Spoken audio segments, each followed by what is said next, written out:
Hi, I'm Bob Holcomb from Apex Automotive in Great Barrington, Massachusetts. Today we're going to talk a little bit about how to restore these fogged headlights. When this car was new, this plastic was in good shape, nice, clean, and easy to see through. Over the years, it's become dull and faded. The UV rays are partially responsible for this, the rays that come from the sun. Although driving down the highway, things strike these headlights, stones, debris, water, dirt, etc. So what we need to do is we need to put a nice clean finish on this headlight. Today we're going to use a buffer to buff this plastic down and make it a little easier to see through. We're going to use a buffer on this particular light because it's pretty bad and elbow grease just won't do it today. I'm going to apply the wax to the light.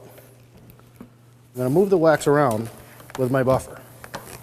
Once most of the light is covered with wax, I'm then going to buff the headlight with a fine buffing cloth. Nothing too rigid, I just want a fine buff. I'm going to wipe off the excess wax, and now I can see much better at night. This is a quick tip on how to take care of your cloudy headlights. I'm Bob Holcomb from Apex Automotive in Great Barrington, Massachusetts.